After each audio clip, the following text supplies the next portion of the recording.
constituency. Okay. And my constituency is the largest constituency in terms of numbers, registered voters in the Ashanti region. My constituency for 3 consecutive election years has produced the highest number of votes for the MPP. Right. 2016, highest votes for MPP, 2020 and 2024. Just that the 2024 numbers reduced drastically because of the obvious reasons that we faced as a party. Yeah. And so, but it was bedeviled with the poorest road network. Right. So, I mean, I think just the previous government, they have done their bit. You know, we had 7 major roads, but as we speak, I think 5 of them have been fixed, left with 2 major ones. And so we continue to hope. And we had a market issue, has been lying there for 13 years, Mampontin market.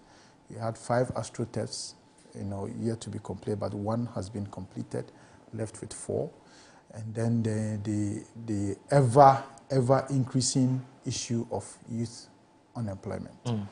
It's really, really something that's bedeviling my constituents. Yeah. So these are some of the issues that are rising, and then, you know, they need to develop our tourism potential. Yeah. Because, for example, we've just had an additional tourist site. So we initially, all the, you know, for the presidents, the stools that they sit on is made at Ehia. It's in my constituency.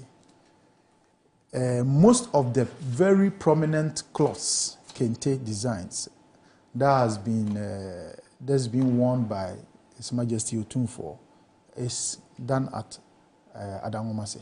Oh, I see. In my constituency. Okay. Very close You're to very Bonre. gifted. Yes, very close to Bonre. And then you see all the Adinkra symbols that are flying around. Yeah. Legend says that it originated from Ntonso. Okay. You see, also in my constituency. Just recently, we've just identified an artificial lake, which was previously used for a quarry 20 years ago. It's been left, but then you see that it's developed into a beautiful lake that we are exploring at the moment. That, you know, we are going to have kayaking on the lake. There's going to be abseiling of the rocks there. There's going to be paintballing and other fun activities. We are trying to construct a walkway there, and all is being put together very nicely at the moment. So these things are what, you know, we want to work around so that the constituent, you know, becomes very prominent and, you know, takes its fair share of the cake, you know, as its numbers require. Wow, wow, wow! That's it's mind blowing. You know, because not much is heard about your constituency, you know, and I guess that for the first time we have a member of parliament who's doing everything possible to sell that constituency, especially when it comes to the tourism potential of your constituency. And I'm sure that beyond, the media advocacy, there's a lot that you want to do. There's a lot. To draw the attention of Ghanaians and the world. Exactly. To Kwabe now, East. if you go on social media and you type the enclave, you will see what is happening there with that particular tourist site that I just mentioned. You see, and once we go on recess, myself, I'm very, even before I became member of parliament, I was very much involved in that project, right? So once I go back on recess, it's a series of activities planned, actually. Actually, we want to coordinate these all tourist sites, right? So that we have, you know, occasionally buses coming in Ehia, some going to Antonso, some going to, with these African Americans coming to observe. But we want to make it a coordinated activity where you might start from Ehia, you know, showcase, witness how the stools are made, are carved out. Then you go to Antonso, witness the Dikra symbols, they take you through the history. And then you go to Adangomase where you see the kente weaving and stuff. And then you go through the traditional naming ceremony of a Ghanaian, where people are given identities, especially the people from African American origin, are given identities based on your date of birth, or when you were born. For example, if they ask you when you were third born, female, it's Mansa, right? And you are born on a Wednesday, it's a Kuya Mansa. So I've witnessed this thing where the people going through this ceremony are very solemn.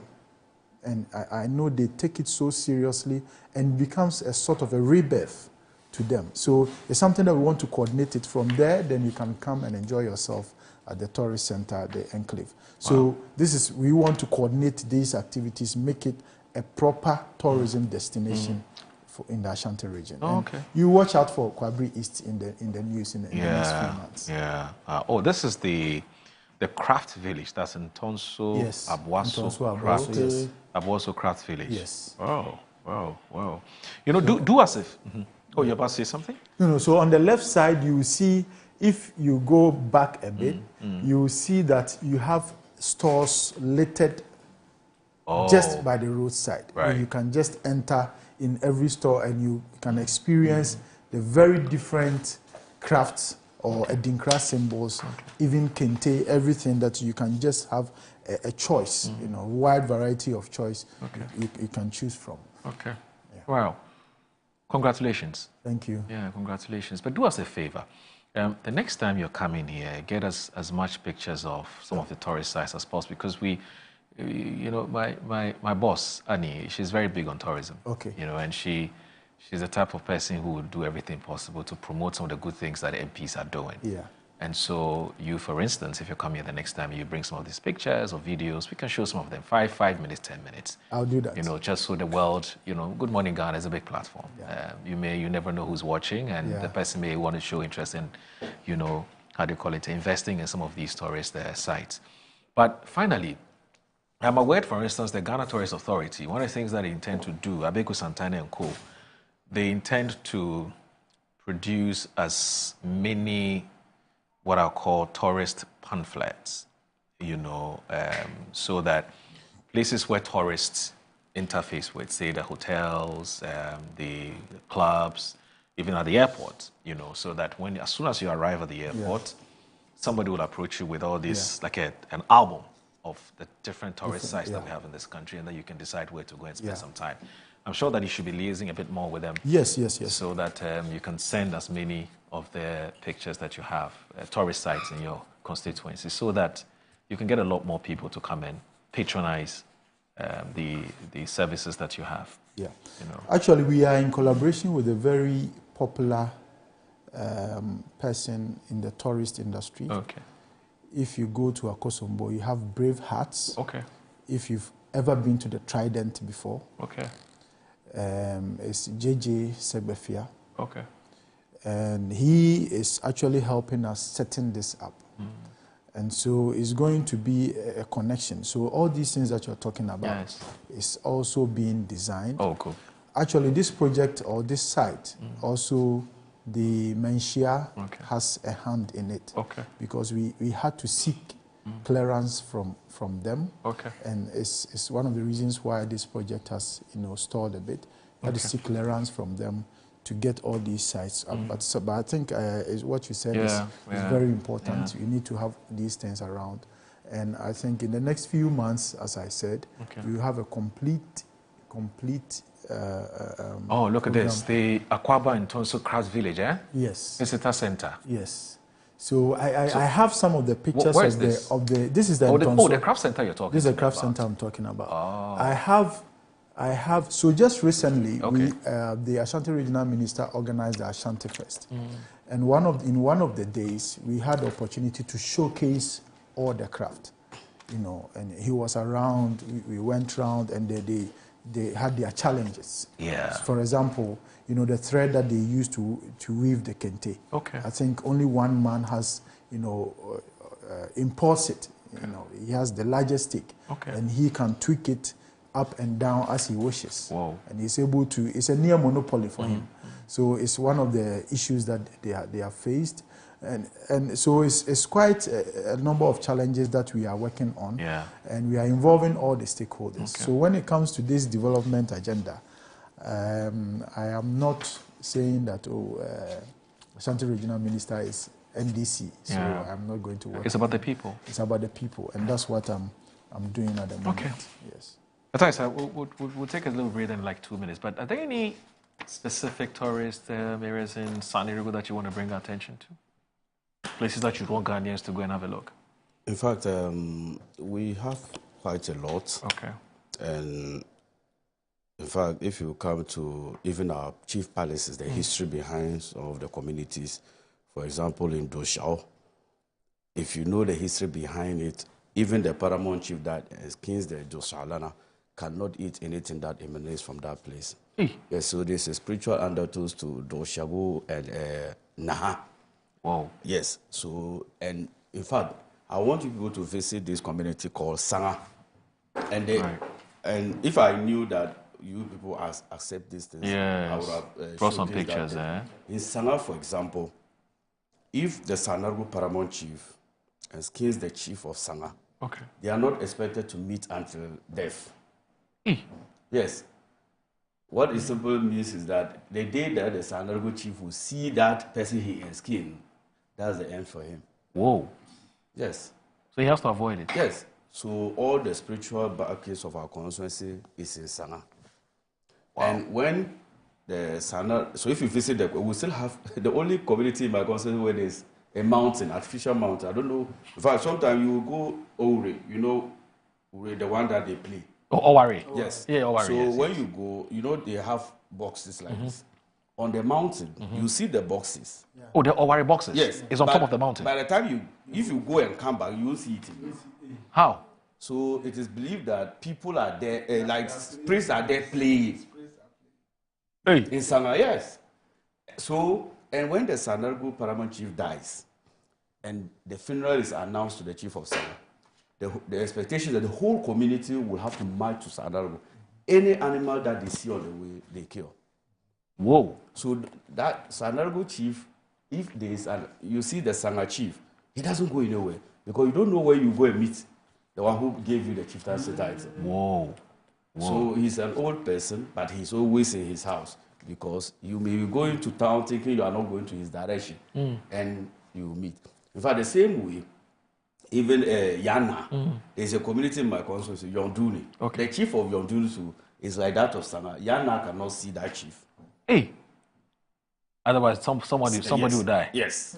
So those two communities, if we sell the message out there, look, it's real, because I have gone to actually see the mountain. The first day I went there, we didn't see. No, I want to see this mountain. Annie, let's arrange and go and see this mountain. Yes, try. It's called Sana. And really? Yes. So when I started doing my campaign, and I realized that the people of Sanga, they were not entirely integrating properly with the rest of the communities. Okay. So I wanted to find out what exactly is the basis. And it was when I started probing deeper that it was becoming clear. So if you look at the regional house of chief roster, you know, every community, the paramount chief with his subjects. Yes. If you come to the picture where they should put Sanga now, a picture, it is represented by a snake. Okay. Because he doesn't want to see. So the chief, Sanargu chief police picture will be loudly there. But the chief of Sanga is represented by a snake. And it is acceptable at the regional house of chiefs. Because we respect. So this is. Annie says she's looking for the mountain she can't see. Annie, don't see. I beg you, because when you see the next time you time you Google it, it will be there. I'm going to the north next week. You take Annie with you? Yes, I'll take her along to see that. And look, you will see what I just talked about the Owari. You will see it live. What? And you will see, like, people just played. Hey. Isn't this some kind of a hallucination? No. Well, you know matters of spirit here. Yeah, no, I get that. I understand. And let me blow your mind here. In fact, because of its spiritual nature, the mountain that I'm talking about, that is a hub of gravel for construction work. Okay. So if you come to the whole of Tamale now, you have to go to Tolong Constituency, Lengbong, or you go towards Bolga to get gravel and sea sand. Meanwhile, next door to Tamale Central or Tamale North is just Sanga. Sanga, in my constituency, when you drop at the airport, it takes you only 30 minutes to get to Sanga. When we did the estimation, the gravel quantity that they can get from the Sanga community itself can do all roads in the Tamale metropolis. Whoa. So it tells you that it is not small. So over the years, the chiefs have protected that one because the idea was that they don't know if it is destroyed, what will be, or if it is used and depleted, what will be the implication on the people. That's true. So recently, as part of the 10 kilometers, this thing I told you about, we wanted to make sure that we construct the roads, even the road leading to Sanga itself. Yes. And instead of us going all the way to Sanga, why don't you give us a portion of the Mount Hill? Yes. And the chief agreed. Okay. But where there's a portion of it where you come, you see that it is flooded with trees. Okay. You don't see anything. So that one will leave it as it is. Okay. Then the portions that people normally climb up will start to be. So Annie should prepare and then we'll come. So you see, this is just the symbol. As for that one, I promise you the next time I will come here, I will give you evidences of some of these communities and it will amaze you. White people are there, also follow. Are there lions? No, roaming you see, on the streets the of Sanga? lion naturally is that of the Yana. Oh, okay. So all right, that's fine. It's just our traditional symbol. All right, so on this lion note, we'll just please stay with us. This is Good Morning Ghana.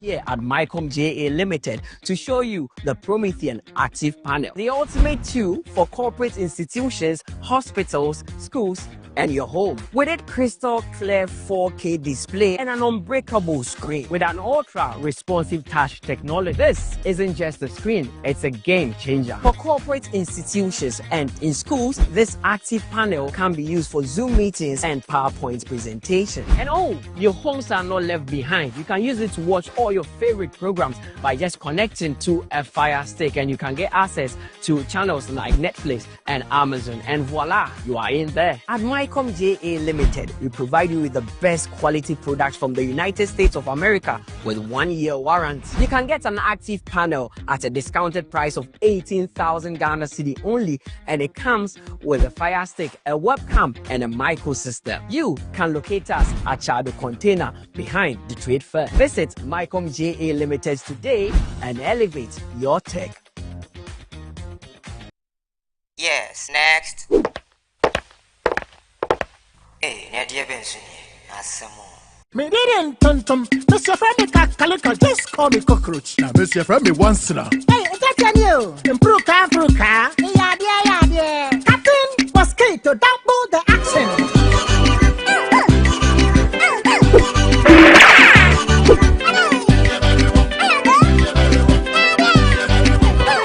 Me did this sasso spray. Mr. Friend is sasso quell. Yeah, go to my sasso.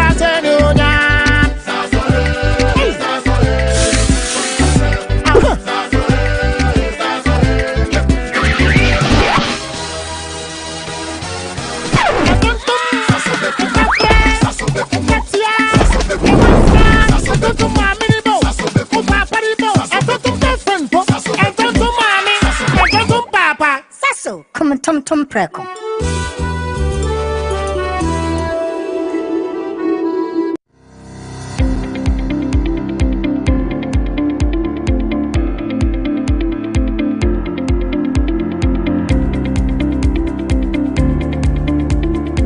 Ebusiafo ye mama kwa aba eba Children's Palace. Nkwala nyema nyina fie enye.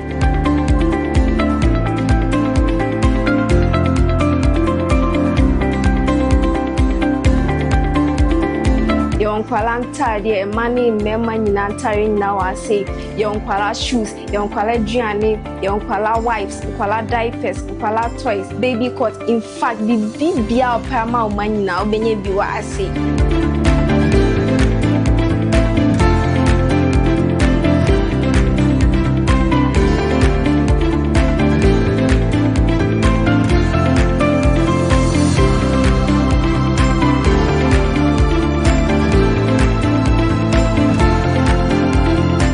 located at East Legon Hills, Nana Krom KFC. Contact us on 059 6377 172. Children Palace, happy children, happy fashion. See you soon. Bye bye.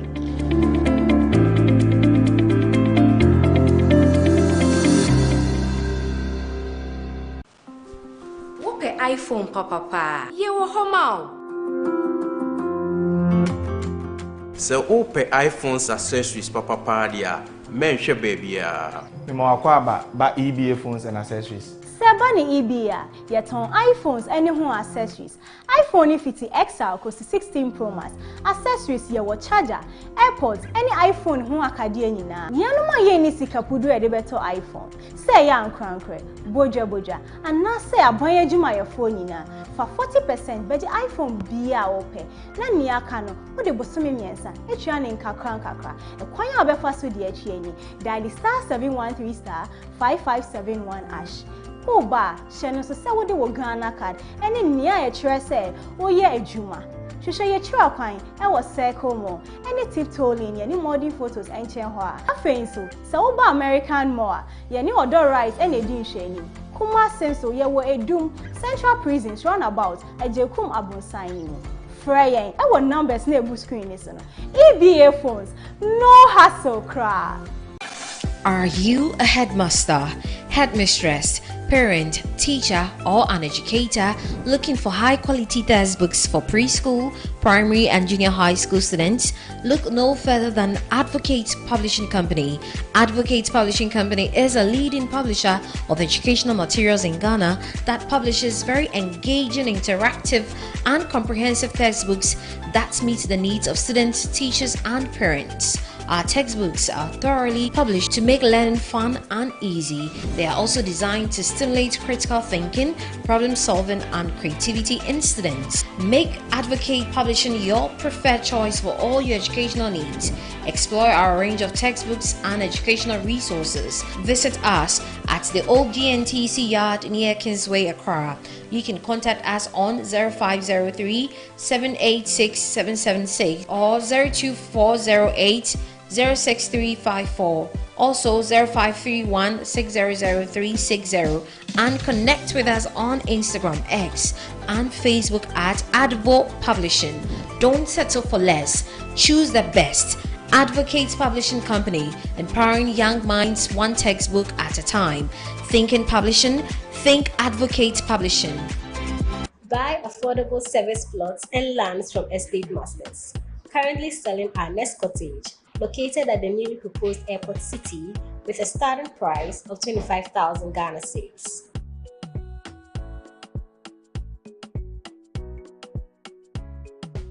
We also have Palm Hills, located at Panfukuro in the Gomwa East District, also with a starting price of 15,000 Ghana cedis.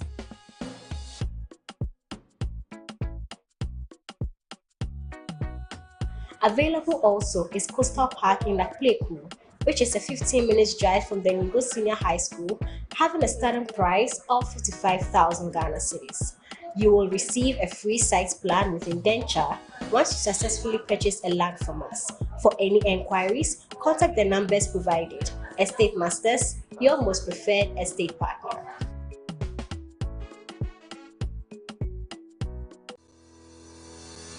Tucked between the vibrant energy of Accra and the scenic charm of the Kwabena Hills, our gated community offers the perfect blend of tranquility and accessibility. Welcome to Rehoboth Knightsbridge, where nature meets opportunity. Secure your future with fully serviced plots with well-tarred roads, reliable drainage systems, electricity, and water. Build your dream home in a community that cares for your well-being and safety. Indulge in premium amenities that redefine luxury living: a swimming pool, tennis court, basketball court, sauna and steam in the iconic shopping mall, all within reach. It's more than just a space. It's your sanctuary in the city. Wake up to mountain views, take a jog under palm-lined paths, and experience the perfect balance of city access and natural beauty, starting at just 450,000 cedis with flexible payment plans. Visit www.rehobothpropertiesgh.com or call or WhatsApp 024-476-4499 or 020-495-0810. Rehoboth Properties, quality housing for all.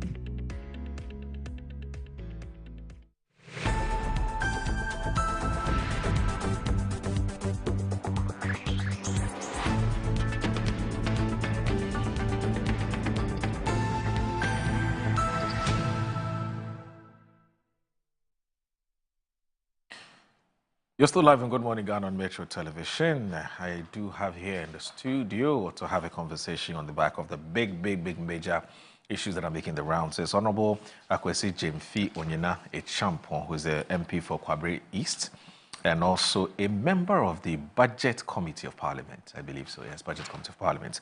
Ataisai is the MP for Saklerego Constituency and also a member of the Finance Committee of Parliament. Now, let's now get into the more substantive issue for today, having given the two of you the opportunity to sell your constituencies and what we can, we can see for ourselves when we come over there.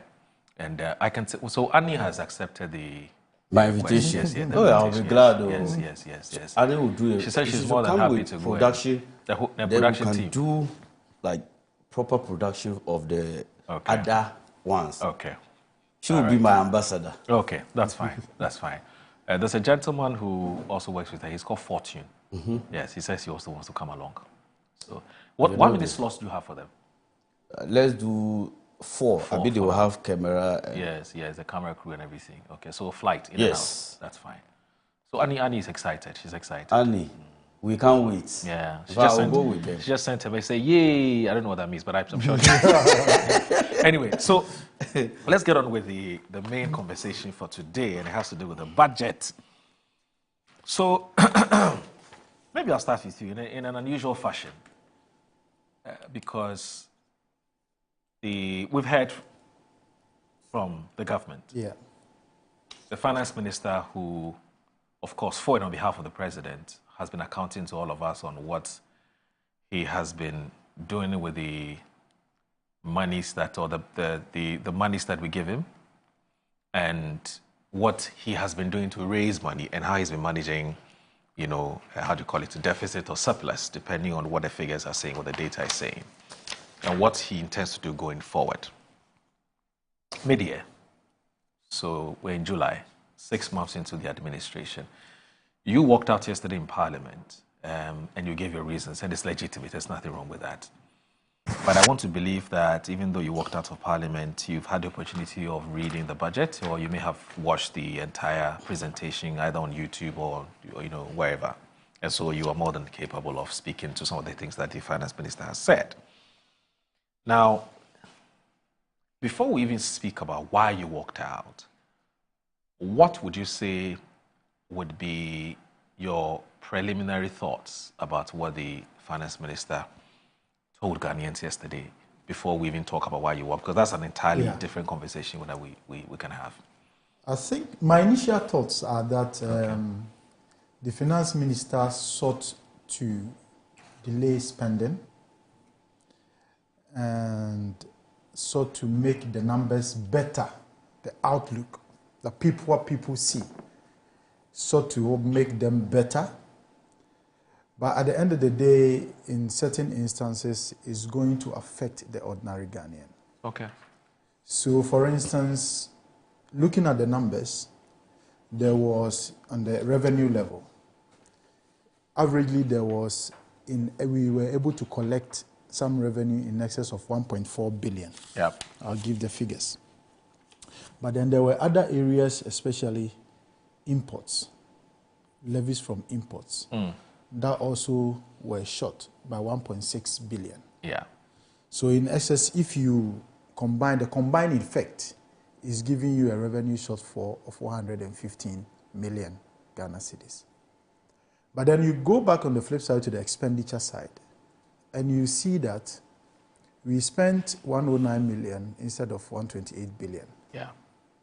109 billion instead of 128 billion. So that's also an expenditure cut of 19 billion. It doesn't really add up. Because ordinarily, you will say that you will peg your budgeted revenues to your budgeted expenditure. Absolutely. Or you peg your budgeted expenditure to your budgeted revenues. So if you are able to achieve, let's say, 99% or 98% of your revenue targets, then you also peg your expenditure target to the same level, right? So you also say, okay, to match it so that I don't fall outside my budget, I will make sure that I match it so that I don't fall outside my budget. What the finance minister has done... So simply put, you raised 20,000, spend 20,000. Yes. Or you targeted to raise 20,000. 20,000. But you raised 19,000. Yes. And you target to spend 18,000. Yes. So in actual fact, you spend 17,000. Yes. So that you can make up for what you have lost. Absolutely. Because you couldn't raise it. Yes, because you couldn't raise it. Yes. This is not what the finance minister did. Okay. What he has done is have a revenue shortfall of 115 million, but he has cut expenditure up to 19 billion Ghana cedis. Okay. What in effect is telling us he's shortchanging the ordinary Ghanaian in terms of projects, the roads, the markets, the hospitals, everything is being shortchanged. Okay.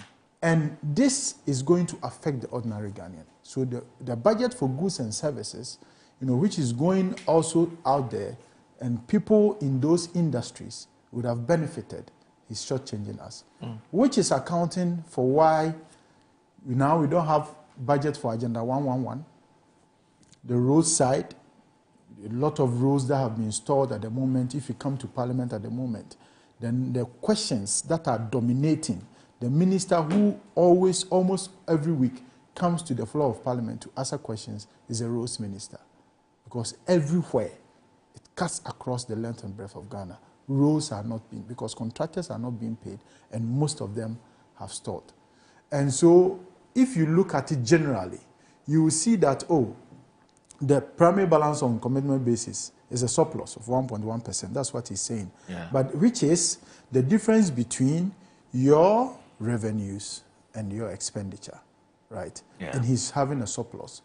If he were to match our expenditures with the revenues that we were getting, we would not be having these figures.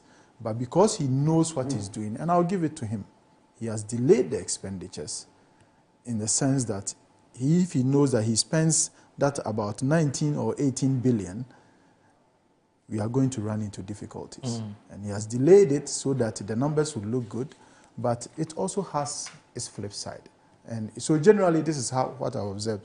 I know we'll go into more of the details, but this is what I've observed, and it has positives and negatives. Whilst the outlook out there in the international communities is looking good, CD is appreciating, our numbers are looking good.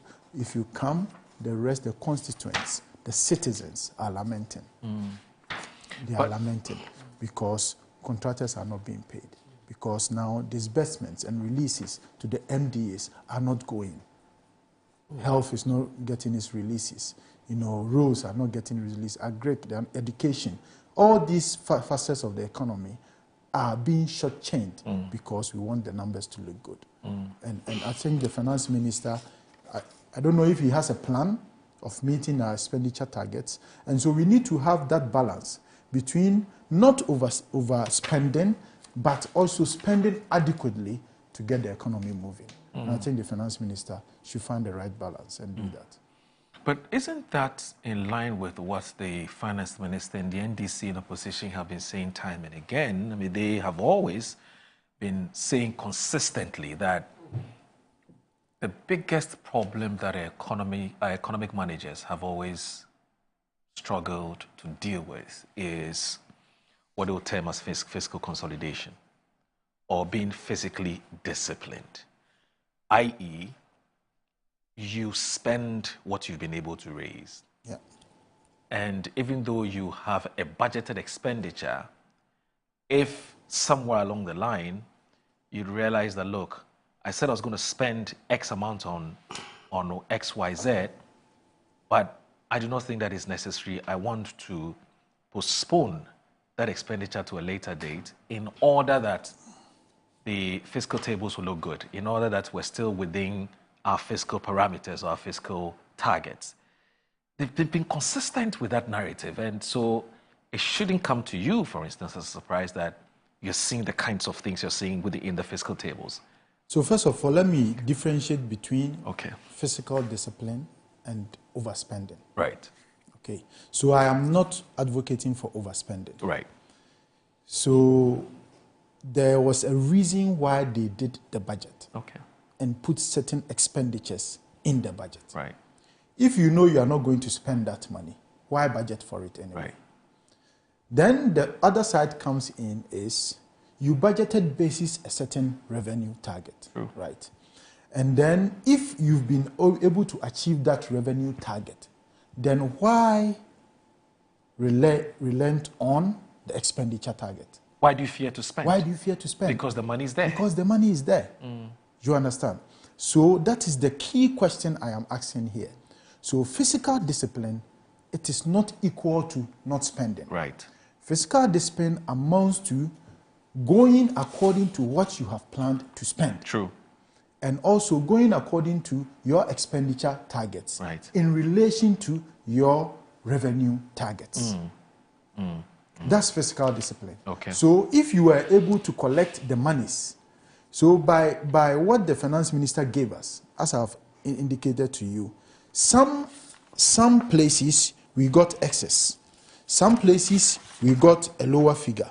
Yeah. But at the end of the day, if you consolidate, the revenue was short by only 115 million Ghana cedis. Right. But the expenditure is close to 19 billion, which is getting to how many percent? Because 115 million is like about getting to maybe 16 or so times. Yes, the figure that you're talking about. Yeah. The expenditure figure. Right. So why would you do that?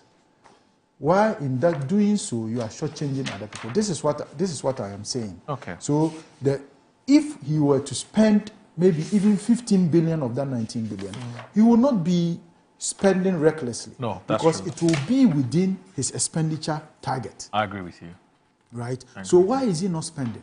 He is not spending because he wants the numbers to look good so that he can have the bragging rights and talk. But the issue is that the numbers are looking good at whose expense? Right. You understand? Okay. Anybody at all can decide not to spend. I mean, that's the easiest bit of it. Right. That you have the revenue, I will not spend, my debt will go down, my this will go, everything will look really good on paper. But then, what is happening to the ordinary Ghanaian on the street? So that's why you've also consistently been saying that the reason why the numbers or the fiscal table is looking good is because the government is not spending. Yes, that's what we've been saying. Consistent about that. We've been consistent about it. So when you see Felix Ofosu-Kwakye's statement on Facebook, he posted something on Facebook and he gives us a catalog or a raft of expenditure that the government has engaged in. I can walk you through all of that if you've not seen it. Of course, and the finance minister even also outlined some in the budget. Yes. So my point is, you see, you've outlined certain expenditures. Yes. Some of them come, like you are paying compensation. It's automatic. You have to pay it. It's statutory. Release to NHIS. They outline it. You have to pay. Right. So these things, when you do it, are not something that is out of the ordinary. Okay. But paying contractors is something that you choose to do. Right. Right? You can't choose not to pay workers. You can't do that. NHIS is running. You can't choose not to do it. Yeah. You are doing free SHS. You can't choose not to release the monies to free SHS. But you also agree with me that we've been in this country where even though we don't have the laxity or the latitude of not paying these statutory payments or affecting these statutory payments were in arrears for so many months. Do you understand what I'm saying? It's the same. We have situations where people will go to, NHIS accredited hospitals and they are told that because government has not paid, they have to come back home and there are complaints here and there. We saw situations where Get Fund, for instance, was not being given its allocations, and et cetera, et cetera. I'm saying that in as much as I agree with you that constitutionally and statutorily, these payments ought to be effected because that's why they're statutory payments. They are part of the rigidities of the budget. You don't have the luxury of not paying them. Yes. But I'm saying that we've seen situations in the past where these payments were not made. And conversations were had as to why these payments were not made. And one of it was that government were prioritizing the payments on other things. We don't want to get into the details of all of that. But I'm saying that aren't you prepared to give this government some credit that it's been timely with the payment of these statutory payments? No, these delays are still happening. My brother is here. Ask him. District Assembly's Common Fund. Has he received his share?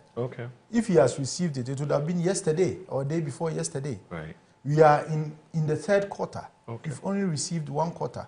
For me, even in my constituency, I haven't received mine. But I know that since the day before yesterday and yesterday, there has been some releases that are going. But this is only for the first quarter. But so you're saying you haven't even seen any improvement in terms of how timely these... That's what I'm saying. There's been some improvement?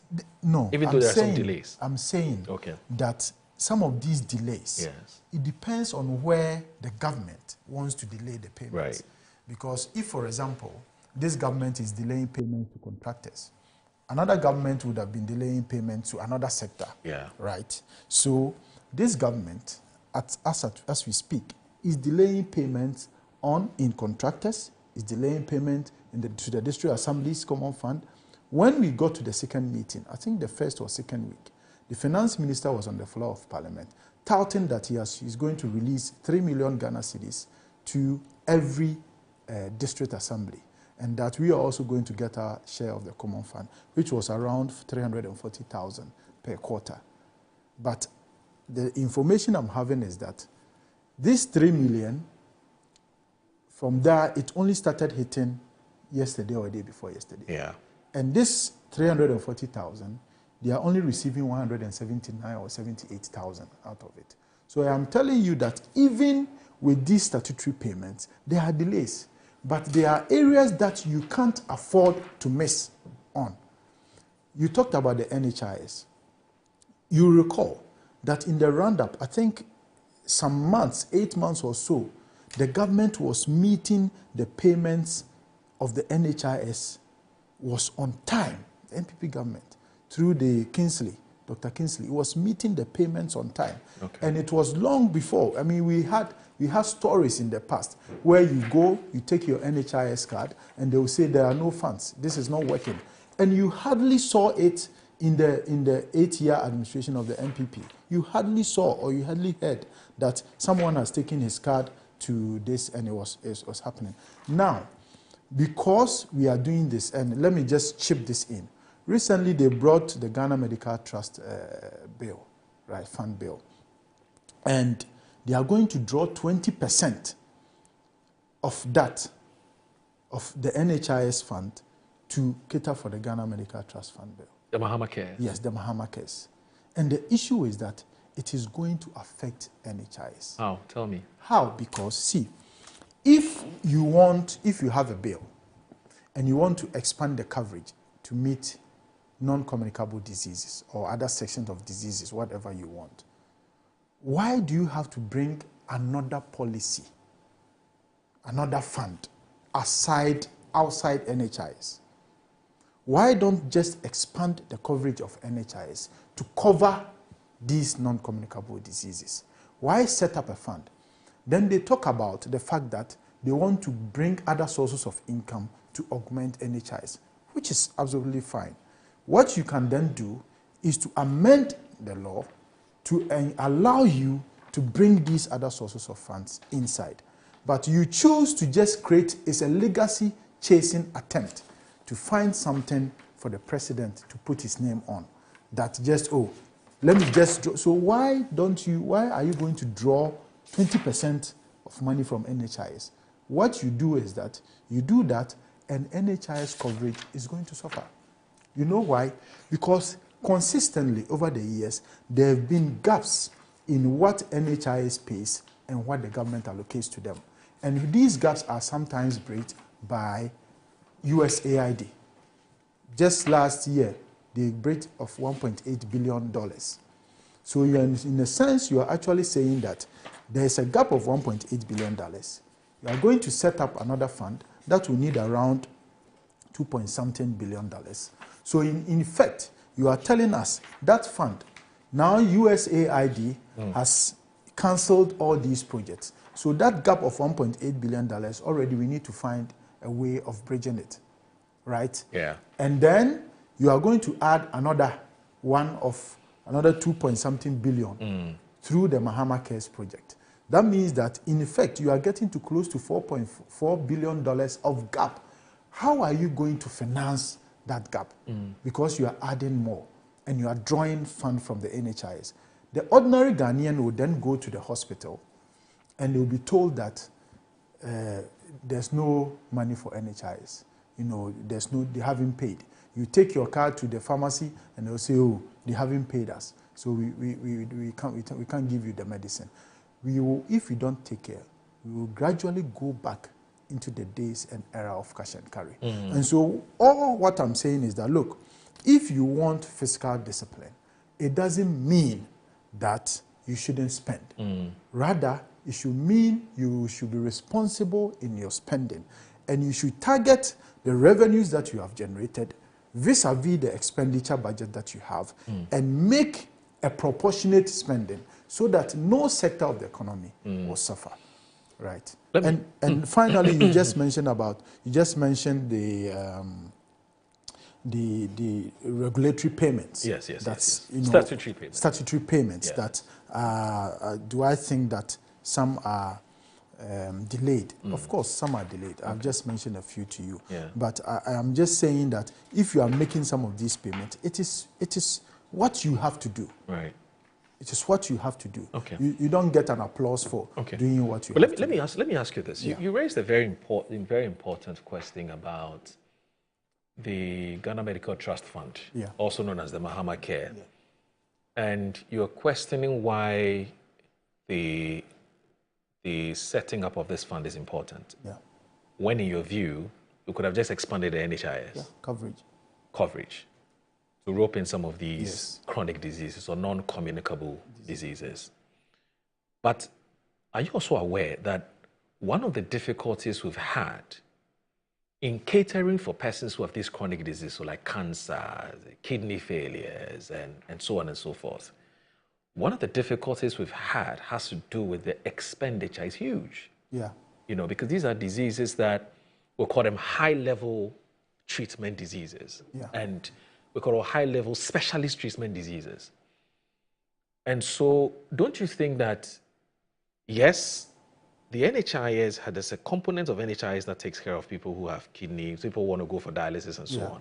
But it's delayed because the actuarial scientists, for a very long time, have said, if we have to rope it in, it's going to cost the NHIS bill to shoot up.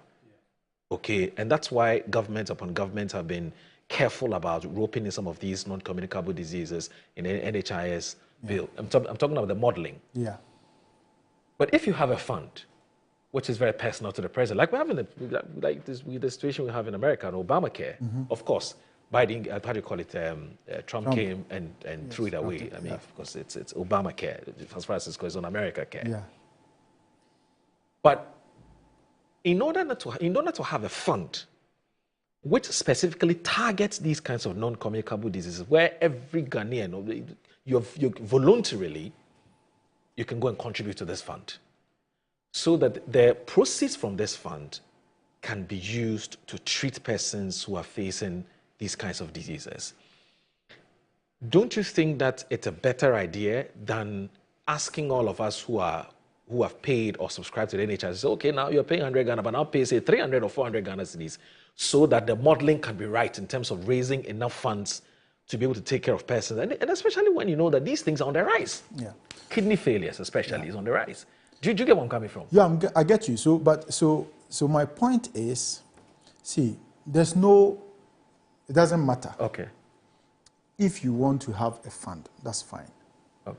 My issue is drawing something from the NHIS, which you said is already having a deficit. You're right. So if you want your fund, fair enough. Find your own sources. Right.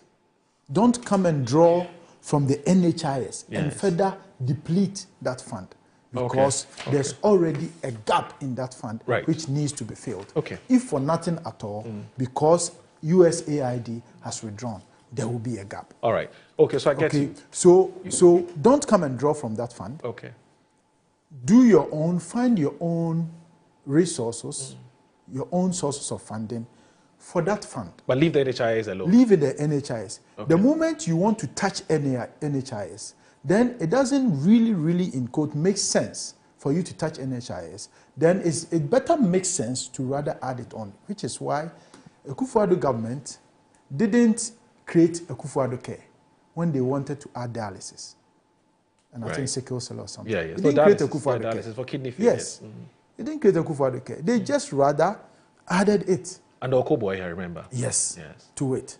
To take it first from, I think, 2nd December or so. Yes. You understand? So, in that sense, then you are cautious that this is what will happen.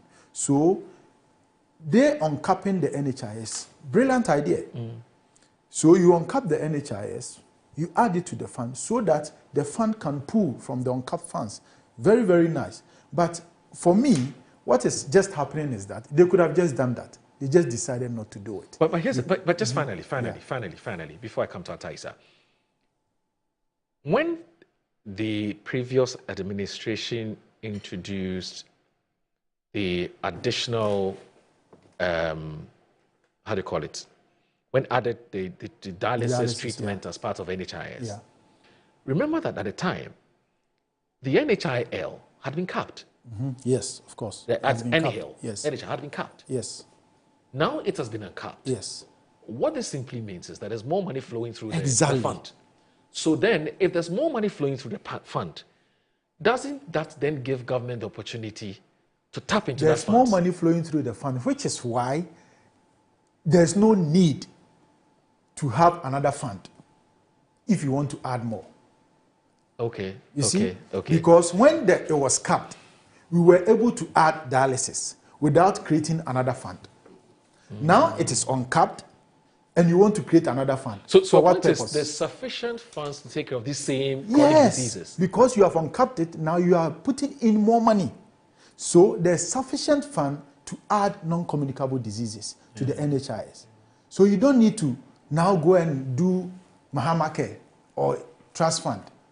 So that's why I'm saying this trust fund idea is just a clout-chasing attempt by the president to create some form of legacy for the president, so that you have Mahama Cares. In the event that he finishes his term, we have this Mahama Cares like we have NHIS, which is credited to President Kufuor and the president NPP. wants to leave a legacy? No, it's fine. See, I'm saying that if you want to leave a legacy, create your own legacy. Don't draw from that fund, which will further deplete it. You understand? If it's uncapped and you have more money, better. Then you can add your non-communicable disease and whatever coverage you want to extend. Add it, and it's fine. It will be working. You understand? So these are the things. See, it comes in the wake of other things, like renaming a lot of stuff. It's what they have intended to do. National Apprenticeship Program. It used to be called Base Box, Business in a Box. Ghana Enterprises Agency were doing these things. The same model. You find the apprentices, you give them some money for training for 6 months or so. When they graduate, you give them their equipment, their tools, and then you give them some form of money even to the trainer. It's the same thing. They came in, they said they've scrapped it, they are calling it National Apprenticeship Program. Hey, why? Why? Just continue with the policy. Rapid industrialization, 1D, 1F. That's not new, is it? No, see, so I'm saying that, see, it's not new. It's not new, but the issue is that, you see, they tout that, oh, we are doing this new, we are doing this new, we are doing this new. But in actual fact, you are just renaming stuff. My brother, you are just renaming stuff. All right, so my point is that there is no need. All right. Continue with it, and then you can add the things that you have. Ataisa hasn't been renamed. He's still Ataisa. So it's not everything that's been renamed. All right. So, but you heard what he said. I know you have your own presentation you want to make, and then you can respond to some of the things he said. Yes. So, listening to my brother, the first conclusion I would draw is that they did a great disservice to this nation walking out yesterday. I'm sure not all of them were convinced as to the rationale behind the walkout, because other parliamentary tools was available for them to use to air their opinion or present any form of petition that they wanted. So I'm of the view that my brother clearly hasn't read anything about the budget. Okay. That's just my opinion. Now, let me just start with some mistakes or inaccurate data. Okay. So that people can appreciate what we are doing here. Right. Look, it is not true that there is a 19 billion somewhere government has not spent. So where's the source of that data? What's the source of the data? No, let him continue. If you when go he finishes, just go to page 82. Yes. If you go to page 82 of the Fiscal Policy Review, right, total revenue for the year 2025 was expected to be 227 billion Ghana cedis. Right. First and second quarter progress. Page 82, eh? Page 82. Okay. Yeah. Let's all go there. It's an appendix. Yes. I wish you could display it. On the screens, eh? No, Yes. Annie will do that, don't worry. Good. Yes, page 82. Are you there? Yeah. Is it the 182 This treasury one. bill rate decreased? Oh, you mean, okay. The fiscal table. The fiscal table. Yes. Okay. So if you come to page 82, total government revenue, that includes both tax and non-tax revenue sources, yes, was expected to be around 227 billion 80,440,851 Ghana cedis. Okay. Quarter one, quarter two progress. We are doing 102 billion. Okay. However, quarter one, quarter two projection was 99 billion. So you can't say here that revenue is underperforming. That's number one. So you budgeted to raise up to January to December. Okay. To raise 227 billion. 227 billion. You projected at the beginning in March this year. Yes. That you will do for quarter one, quarter two, you expect to raise 99 billion out of the 270. Yes. Yet you move to raise rather 102 billion. Right. Higher than your projection. Yes. And spent how much? We'll come to that. I want us to establish the revenue. Yeah. Please. So for 2025, you targeted to raise 227 billion for the year. For the entire year. And now you for projected quarter one, yes. For quarter one, for quarter two, yes. you projected to raise 99 billion. But you ended up raising 102 billion. Which is 3 billion more. Which is 3 billion more. What the finance minister said yesterday had to do with issues of domestic tax revenue. Yeah. But you see, domestic tax revenue is an item under the tax, the revenue bracket. Right. So, and yes, it is clearly explained. We've given reasons why domestic tax revenue suffered. Yes. And the measures that we want to take to reverse the about 1.4 billion or 1.3 billion loss that was occasioned. Now let's come to expenditure. Okay. On the same page, 82. Total expenditure for the year was expected to be 270 billion. In fact, this one is even on commitment basis. Right. And people must understand that commitment basis are not actual cash basis. That's true. Because we are here to validate a lot of the commitments that the MPP government subjected this country to. In fact, the 67 billion arrears that we inherited, only 28.3 billion has been validated. But in the beginning of the year, all these things was captured as our commitments. Does that explain why, for instance, the audit, what's the name? The Controller and Accountant General was saying that our debts have been overstated by 138 billion. Yes. So on commitment, and let me give you this one. The actual non-commitment basis for 2025 was around 206.8 billion. That's a lot. But in commitment basis, is 270 billion. Whoa. Because of what I just told you, there are arrears that we were still dealing with. Now let's come to the progress reports.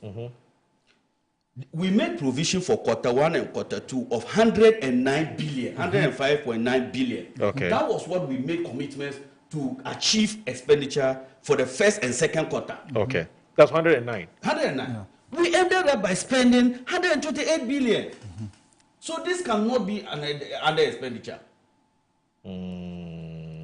So it is erroneous to say that government is not spending. So you've actually overshot your expenditure by almost 9. No, it's I not. will give you the opportunity. Yes, you go. No, let me give you. I thought you had the same. I thought you had the same document.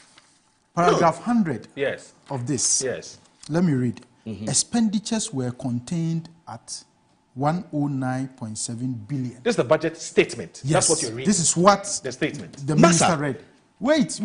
This is what the minister read on the floor. So you don't trust this thing? No. The minister read something on the floor. We want to reconcile. Yes. So let me see. No, it's here. So expenditures were contained at 109.7 billion. Wait. What page is this? This is page 19. Page 9. And paragraph 100. Page 19. Yes, of what the minister read. And paragraph 100. Okay. It said expenditures were contained at 109.7 billion. Yes. Or 7.8%. Please, let me land. Okay. Let me, yes. Oh, it is my time I'm giving you, sir. Yeah, no, we'll give you more. Don't worry. Thank you. We'll give you more. Or 7.8% of GDP. Okay. Yes. This was 14.3% below the programmed amount of 128 billion. So I am telling you that they spent 109.7 billion instead of the programmed amount of 128 billion. Now deduct 109 from 128. That's is it 19. Not 19 billion? Yes, 19 billion. So what is he talking about? This is what the minister read. But so he should check these figures right. Maybe you will not check this. Not reading. I was inside. So how come the figures here is no problem? This is what the minister. We'll reconcile. Oh, this is the exact. Don't worry. You have the same thing. So you should open. Don't worry. No, my brother. I'm just saying. But just open let's the notes. The document he has. Yes, open the notes. You said page 100. Page 100. No, page 19. Page 19. Number 100. Read it. You will see it. This is what the minister read. So no problem. We'll number 100. No, I want you to read it to say that, to authenticate what I'm holding. Don't worry. Yeah, we want to be sure that what he's telling us is actually 100. there. Wait, son. This one. 100, yes, 100. No, this one is. So. Because I'm not. So this is what the minister. Are you sure MPP you didn't prepare something? You didn't prepare anything. I'm telling you. So this is. I also have the same thing. You have the same thing. So it says that. Which page is that? Expenditure. Yes. No, page 100. Yeah. Oh. Page 19, paragraph 100. Oh, okay. So it has So if you look at this. Paragraph. Yes, exactly. Yes. What I have is the 100th paragraph. Yes, that's 100 paragraph. That's good. What I want you to read. Yes. Now it says that expenditures were contained. Yes. At 109.7 billion cedis, or 7.8% of GDP. Yes. All right, okay. This was 14.3% below the programmed amount of 128 billion. Okay. At 9, you've seen it. At 9.1% of GDP, reflecting strong expenditure controls. Exactly. Am I lying? So wait. So I am telling you that instead of them spending the money. You will explain. No, you were coming from another tangent. They rather overspend. And I am telling you that they didn't overspend, but rather they underspend. And he says he will explain. Yes. I will explain. No, now that he's coming to explain that. But don't worry. I'm still telling you that you didn't read and you didn't understand, you didn't watch, you did the service to do that. The two of us are having the same. No problem. You are saying something different. He will explain. He will explain. He will explain. Yes. You know you are a gentleman. He will explain. Now, one thing that my brother needs to know first of all. Okay. If you look at the budget, the policy review. Yes. Total interest payment savings as a result of external component of our debt and the management of the exchange rate. You mean dollar denominated? Yes. We made a net savings of interest payments of 4.3 billion Ghana cedis. So you don't expect to spend that. Okay. You were committed to pay interest of your part of your interest payment in external component. But because of the performance that we are seeing in the exchange rate, you know that overall, we made a net gain of 113 billion in terms of total debt stock. Right. But currently, Ghana is doing around 48.3% debt to GDP. Yes. So you don't expect to spend 4.3 billion excess. Right. Makes sense. Number two. So expenditure is not necessarily as in something you spent on. That's the problem. What you've also saved. You know. Do you get it? No. Can you? Also from the beginning of the year. That's why we have savings and we have expenditure. Oh, interest payments. Oh. No, it's part of where it's coming from. Please note it down. No, because you asked me, I will not. Oh, that's fine. Do you know what I'm saying? No. I understand that interest payment is part of expenditure. And I'm saying that. I'll address that. And I'm saying that at the beginning of the year, government made provisions to pay for interest on your external components. Yes. And I'm saying that as a result of the performance of the Ghana cedi against the dollar and other trading currencies, we have made a net savings of the amount we're supposed to pay by 4.3 billion. Yeah. Of course, it will reduce your expenditure. Out of the 13? Yes. 13 billion. You say 4.3. 19, sorry. Yes, I'm saying that we made savings of 4.3 billion Ghana cedis. Now, also domestic interest payments. And I'll give you references in the budget. I'm sure that one you will have it. Also, the interest payment for domestic. Because of the TB rates performance, we have also reduced the total interest domestic payment of 5.1 billion. Right. You can't expect expenditure to go up. My point is that you cannot sit here and say that government is not spending. Government expenditure largely, if you look at our total revenue, without borrowing, the one that takes a chunk is wages and salaries and interest costs. True.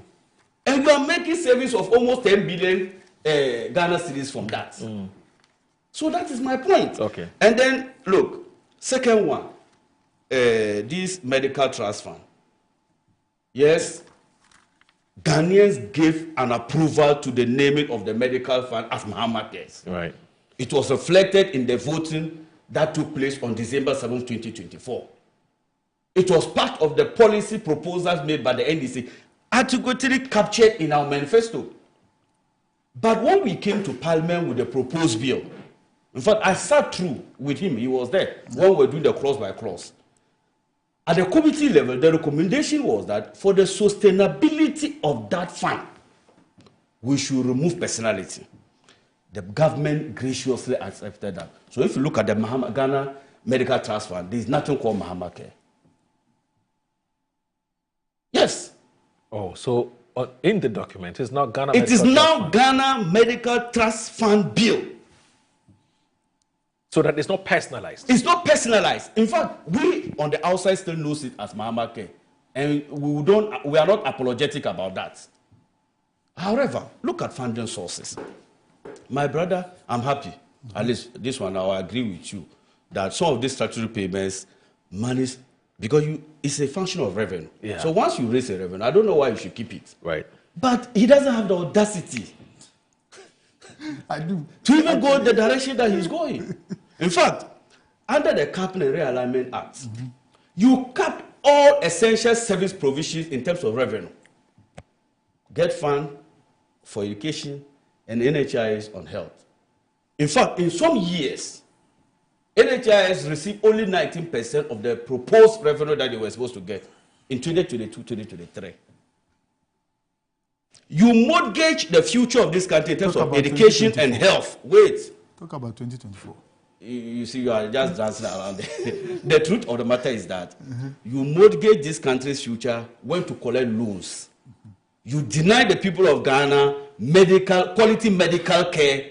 You deny service providers from receiving their claims. Get Fund, there is no single Get Fund project in Sanarugo municipality. For the entire 8 years of the MPP government, no single Get Fund project in Sanarugo municipal. So my brother, when we come to issues of capping of expenditures, you have no audacity to do that. He's talking about whether releases have been made. I'm a member of the Finance Committee, and we did a joint house meeting. I don't know whether you were there 3 days ago. I am quick to announce here that government has released from January to June full payment of Get Fund and NHIS and DACF. So from where you sit, it's been timely?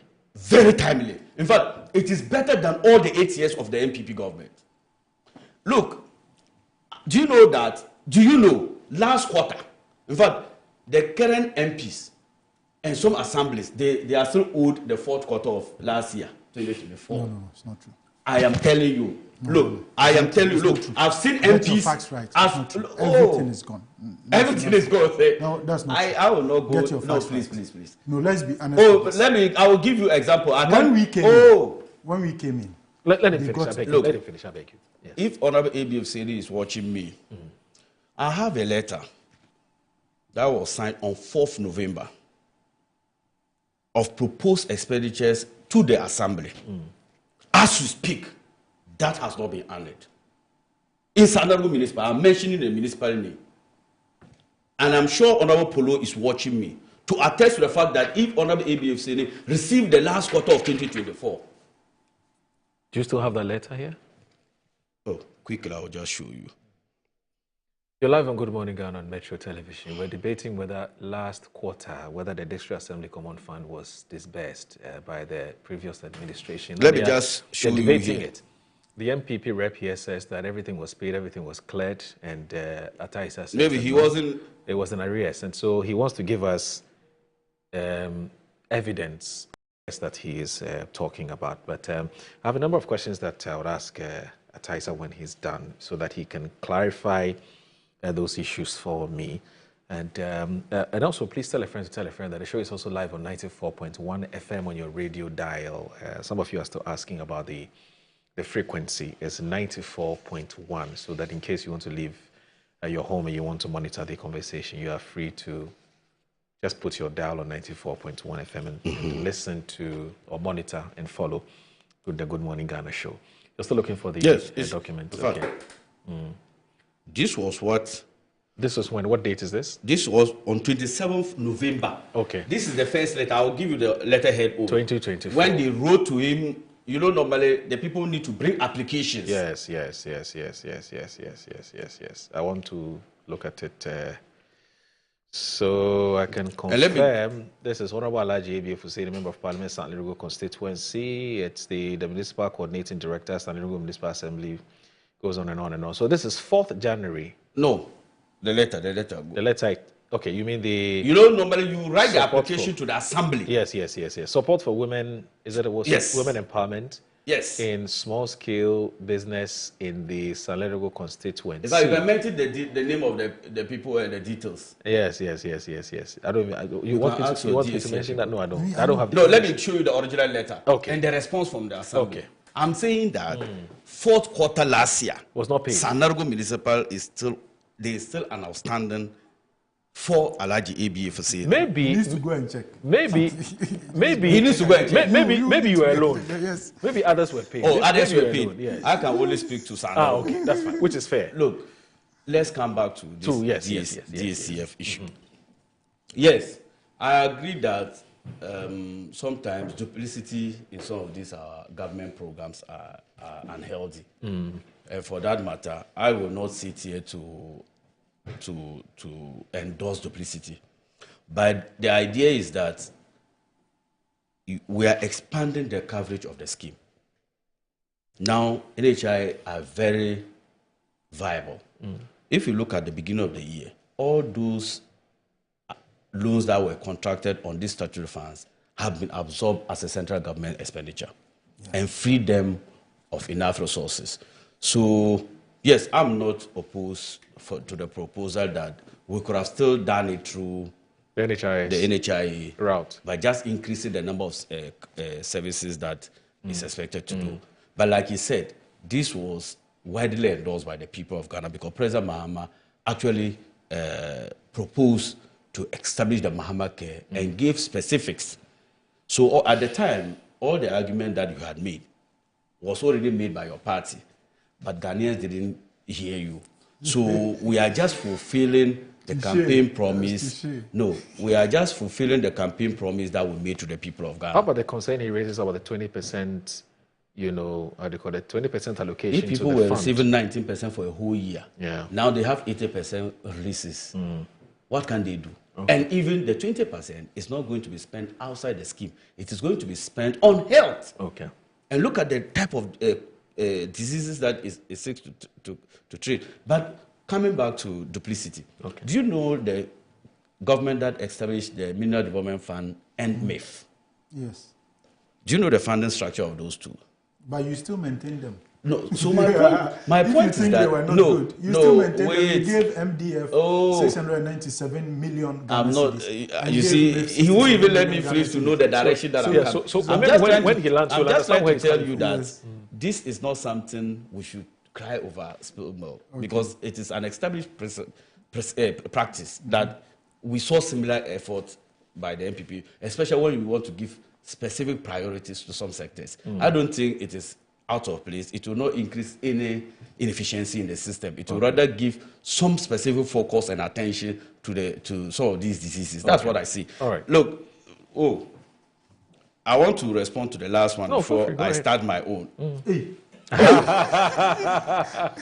I can see that my brother is so concerned with payment to contractors. Yes.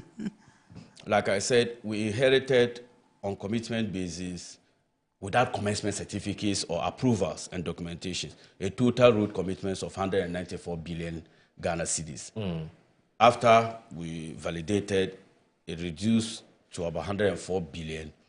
Then, during the transition, we came to realization and accepted only 67 billion Ghana cedis, and we subjected it through an audit by S & Young and others. And so far, 28.3 billion has been validated and approvals granted.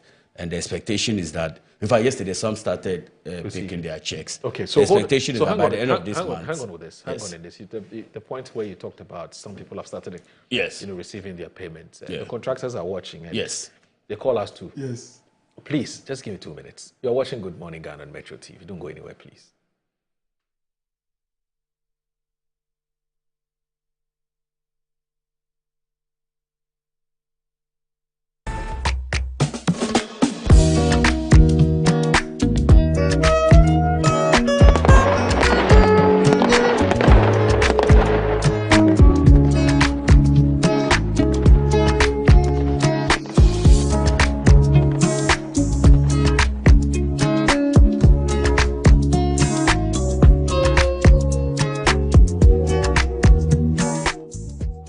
MGL Logistics and Supply is your trusted partner, providing seamless solutions for all your procurement needs.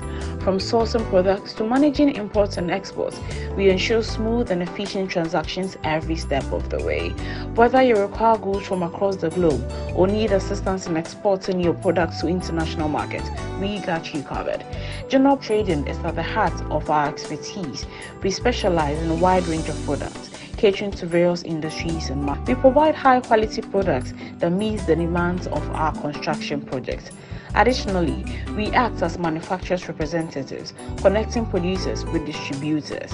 Our expertise in logistics is the backbone of our operations. We plan and execute transportation and delivery of goods, ensuring they reach their destination on time and in optimal condition. MGO Logistics and Supply, guaranteed satisfaction. Wabedum tamaso. Hey, Jay. Watch it, na learning. Missy, watch and learn. Makwaya mabesisia. Abozege. Akache say no ya konate and the more drink woman. Hey. But I didn't mean. Oh, sorry. She knew her old days. Hey, Jay. Dabio, baby wom. Ready? Hey, baby wom. Ajay. I'll cause some discomfort.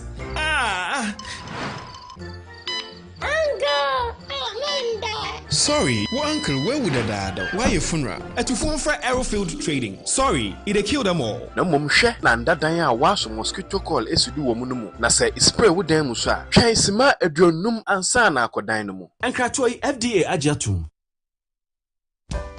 In my line of work, a confident smile is everything. Kale Charcoal Toothpaste keeps me on top of my game and ensures my smile is always radiant and bright. With the tiring nature of my job, we spend several hours under the scorching sun. To keep our teeth white and our breath fresh all the time, we use none other than Kale Charcoal Toothpaste. Kale Charcoal Toothpaste. You're on a Kessie and in a kit one. Samayo Kendini, and who be here? se mecha sapapa dia to ama me manfo. Kel Chaco's natural ingredients. Eno ene bome se ho ban. E ma ne swen ne sanso mama hotoso e wo bedwam. Kel Chaco toothpaste. Choose Kel Chaco toothpaste for anti-cavity, whiter teeth, and fresher breath all day. Available in 80 gram and 150 gram. Grab yours today. Kel, happy smile. This advert is FDA approved. Buy affordable service plots and lands from estate masters. Currently selling our next cottage, located at the newly proposed airport city, with a starting price of 25,000 Ghana cedis.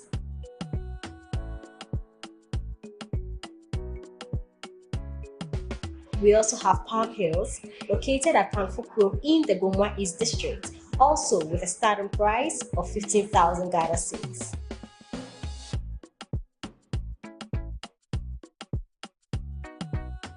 Available also is Coastal Park in Lakpleku, which is a 15-minute drive from the Ningo Senior High School, having a starting price of 55,000 Ghana cedis. You will receive a free site plan with indenture once you successfully purchase a land from us. For any enquiries, contact the numbers provided. Estate Masters, your most preferred estate partner.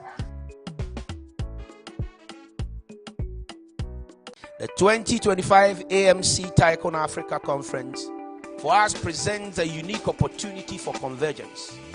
Convergence of ideas and innovation, convergence of marketing excellence and technological advancement, and most importantly, a convergence of people united by shared vision for a prosperous, connected, and empowered Africa. We are proud as your host, and to the guests who will be arriving from all corners of the continent and the world. I'm also excited with the theme, Enabling Africa Tech, Future Innovation, Standard and Global Influence, and Empowering Africa Marketing Industries. Let me assure you, Ghana is ready to welcome you with our open arms and our open hearts. And we say, Akwaba. Akwaba means welcome. We don't just say it, but we live it. We are warm, we're friendly, and very hospitable. Ghana is not just a destination, it is an experience. From the historic castles along our coast, that speaks of our resilience, the resilience of our people, our cuisine, the richness. When visitors come to Ghana, we will immerse you not only with our sight and sound, but our taste of our rich, unmatched cuisine. Ghana is where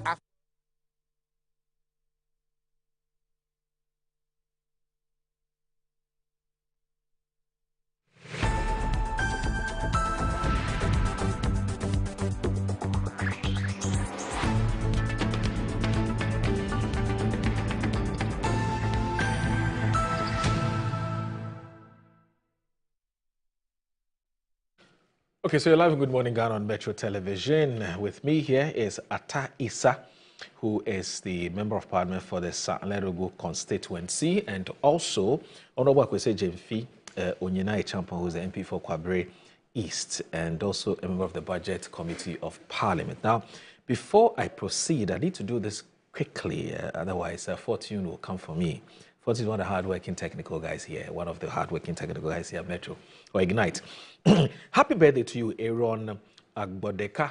Aaron Agbodeka, we wish you a very, very, very happy birthday once again.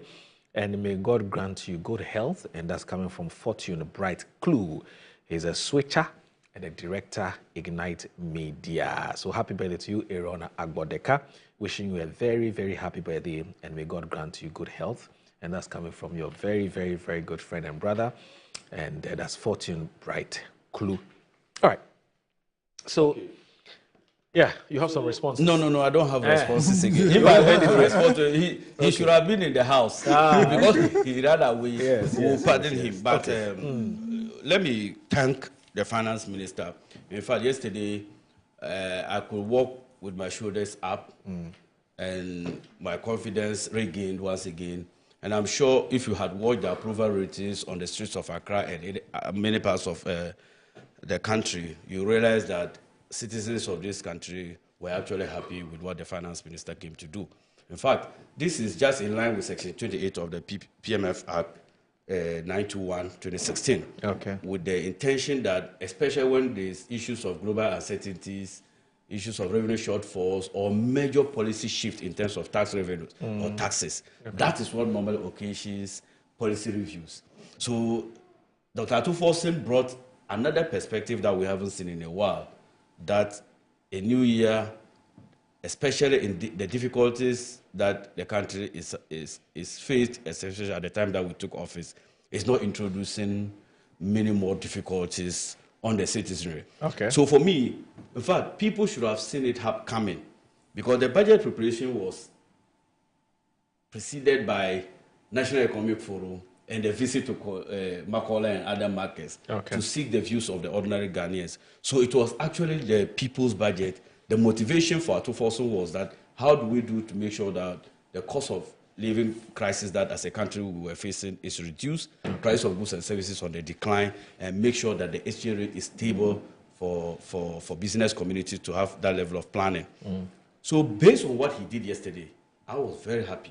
In fact, we have been on this journey identifying the various challenges that he inherited, and also the positive gains that we were seeing. So I'm not going to repeat some of the problems that we inherited from the MPP, as he did yesterday. But the first thing that we must commend the government for is that, look, first half of the year, in fact, we expected an end year projected GDP inflation at 18%, 15%. Currently, from 23.8% end year 2024 inflation, we are currently around 13.7%. In 15 was 11.9. Any inflation is 11.9. Good, and we are currently doing 11.7 in half year. On 13.7. It's 13. We're actually targeting to do 11.7 by the end of the year. So the expectation is that very soon, I am more than confident in the projections that we are, yes, they are still hovering around 11.9, but I will not be surprised that if Dr. Atuforsen takes us to single digit, considering the rate at which almost 10% drop in the inflation of our country. In fact, producer price is even currently around 8.8% in this country. CD, we've talked about it. And look, despite all these gains that Dr. Atuforsen mentioned yesterday, it was not greeted with a kinky party. It was not greeted with cake sharing and all those things. We saw that level of, he spoke to the hearts of people. In fact, I received calls from people that said that they almost felt emotional listening to Dr. Atuforsen. In fact, look at the sentiment he released into the forex market, saying that we must prioritize our currency. The currency should be a symbol of national pride. We must do business with our currency. It's a symbol of our republic. There is no other currency that is acceptable to us than the Ghana cedi. And I think that this was a good message in terms of sensitivity analysis. Then social intervention. Look, I was proud also. And that's where I saw every MP giving Dr. Atuforsen a standing ovation, where he said for the next 4 years, annually 10 kilometers of roads will be given to 166 constituencies. The rest, most of them are metropolis that are getting other road infrastructure. The Big Push program captured, detailed a lot of them on page 33. And I'm sure those viewing can go through some of the beneficiary communities. More are contained in the main one. What I just wanted to rather say is that the funding for the Big Push agenda is ready. Yeah, it's ready. 13.85 billion. In fact, that is what is even President Mahama's priority. Because we are of the view that we must make this country an enviable trade hub for Africa. Because look, if you look at the AFTA program we signed in Accra in 2017, the expectation was that by 2020, Africa trade intensity and coverage among African countries should have increased to 50%. Right now, Africa is still doing 17%. So what it simply tells you is that there exist a market that African countries can trade, especially considering these global supply disruptions we are seeing.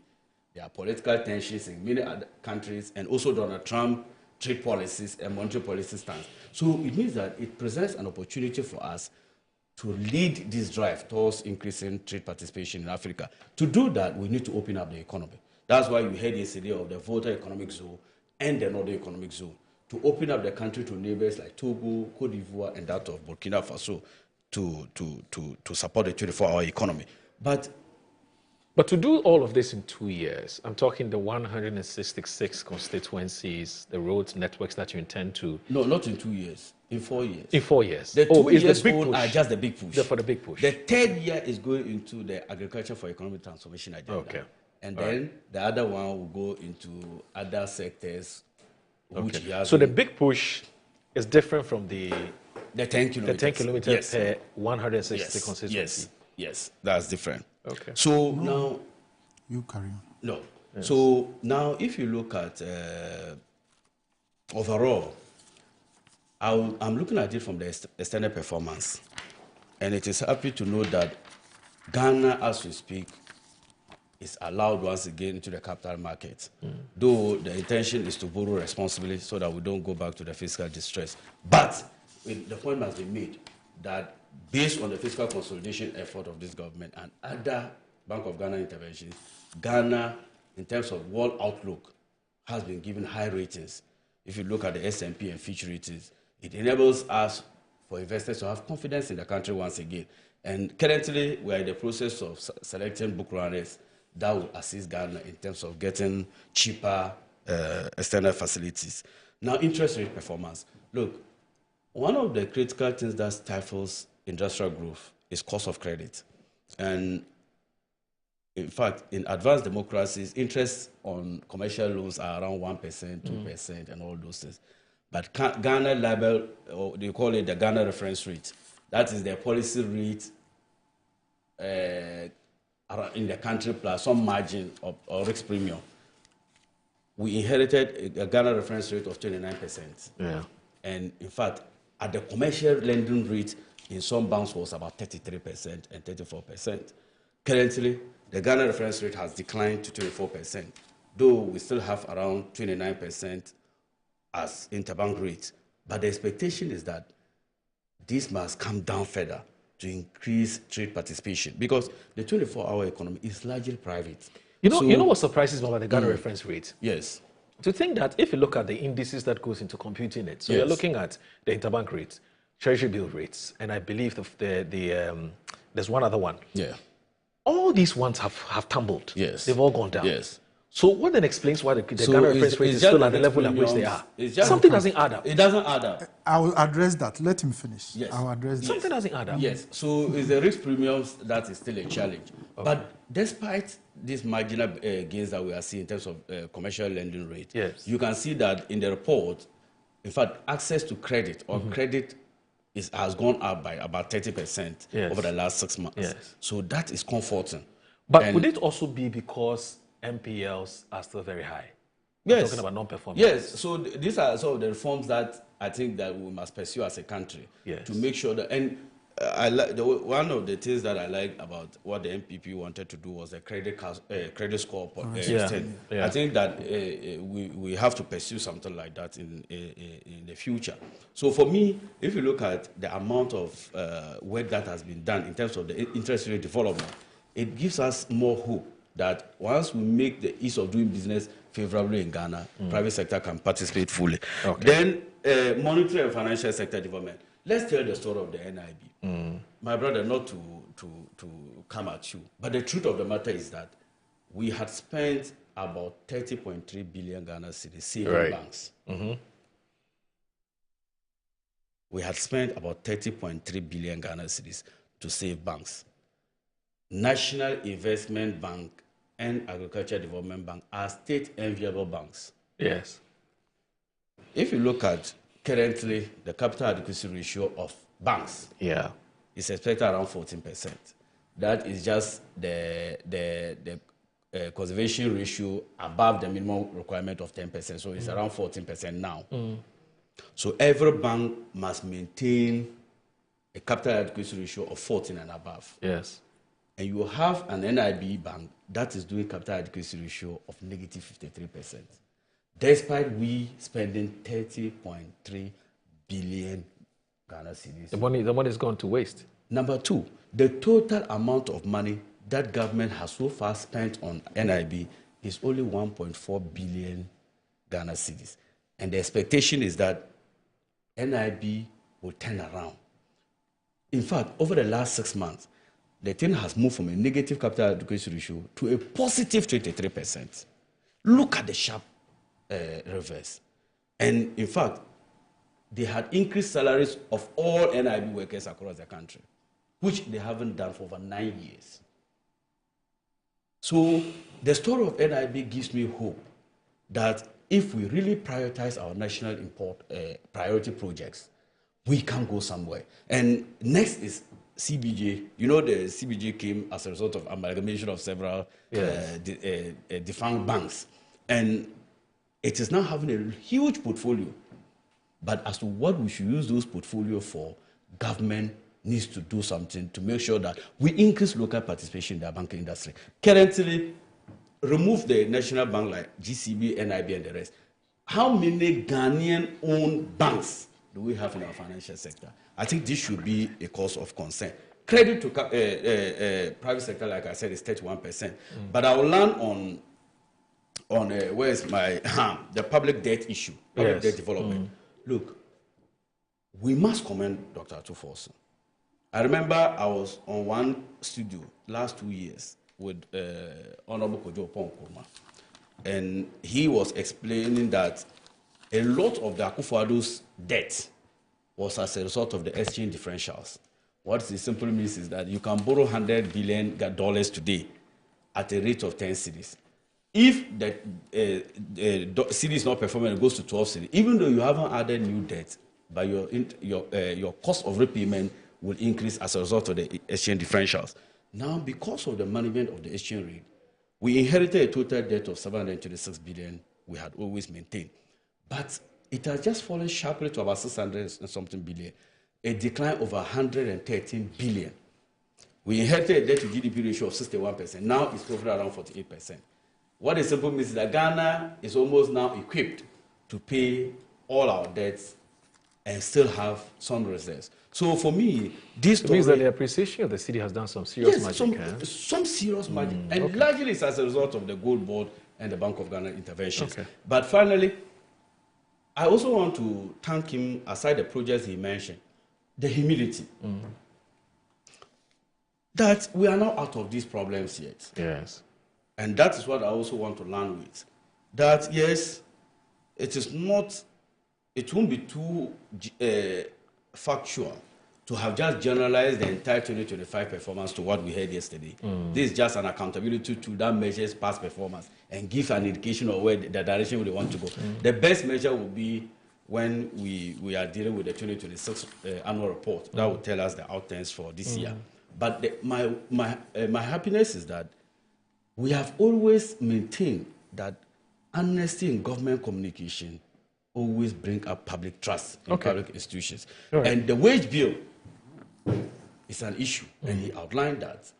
And then we still have a lot of state-owned enterprises debt, Cocoa Board and the rest, which is still there. Bank of Ghana still have about 53 billion negative equity on their books.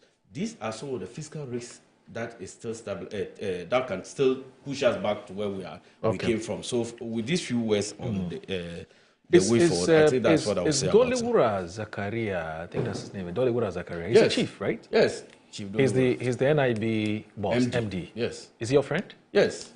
Okay. Because the NIB story, if what we've heard is anything to go by, I think it's a good one. But he needs to, perhaps we'll need him here one of these days to tell us how he's been able to move from where it was before in the negative, now in the positive. So I'm talking about the capital adequacy ratio. We need to, because I have heard, you know, in some quarters where some people are thinking that perhaps what is done is artificial. No. And that the numbers don't back it. But it's just basically injection of cash into the system. It's just simple. You see, they said 1.4 billion. They just put it there to bring it up. So for his critics, it's nothing special. It's not. But you spent spent 70.3. What happened? Oh. Anyway, so let me get my yes, but I need to let you know that whilst at it, I have to let you know that we've just 15 minutes to end 15 minutes. Yes, wow. And we'll share equal too. No. Why share equal? No, you started. Because I don't want to do propaganda in our So when you come I didn't. so share it fairly. In fact, 15, just 15. In 1 second. Wait, the reality is this: Ghanaians are watching. Price of goods and services are on the decline. Inflation is doing well. In fact, including your sanitary pad. Yes. What was the last time I'll you checked? call that bluff. I'll call that you bluff. checked the Yard sanitary pad? Yes. Wait. I'll call his today. Yard sanitary pad is selling at 18.49. Not 15. So even from Atufosin came 25 to Parliament and said 15 cedis. So what is honesty is this? No. Ask the ladies. The ladies are here. You It's were selling it to 18.49. your government, And then you came to Parliament and said, okay, don't eat into my time. You know, he buys from Ghana's Waitrose. Yes. Waitrose, you know Waitrose, there's a Ghana version of Waitrose. Of course. The man at Asankregwa, is he going to come to Waitrose? No. Who sent this figure to you? Who sent it? I prepared it before I come. No, I prepared it. Anyway, you are eating into 15 minutes. My brother, you let me start. Please, don't let it slide. Madam, the ladies are here. Under your regime, they were buying sanitary pads at 25 and above. Don't worry. If they are buying it even at 80, even granted, it's even 80. It's better than yours. Okay, so let me start. Please go ahead, yes. So please time him and time me. Yes, I'll do everything he says. I'll do that. He started with that we have made some savings in interest payments, which is right. Right. Now let me tackle the domestic. December 2024, T-bill rate, 91-day T-bill rate, was 27.73. Okay. And then borrowing rates, lending rates, was 30.25. Yes. So it was just a marginal difference. Yes. So if I had money and I wanted to invest in T-bill, I get 27. Yes. If I'm going to 0.7 or nearly 28. Yes. If I'm going to borrow from the bank charges me 30.25. Yeah. Not that much. Yes. Okay. Yes. Fast forward, June 2025. I have money. I want to invest. I get 14.73. I want to go and borrow. I get charged 27%. Do you see the discrepancy in it? Now, it means that you are shortchanging the Ghanaian for your purpose, because when I need money to trade, you are charging me 27%. But when I have my own money and I want to give you, you are giving me 14.3. Before, it was 27.3 against 30. You understand? So the Ghanaian, when you wanted to invest his money, was getting value for money. Okay. As compared to now. So you asked a very important question.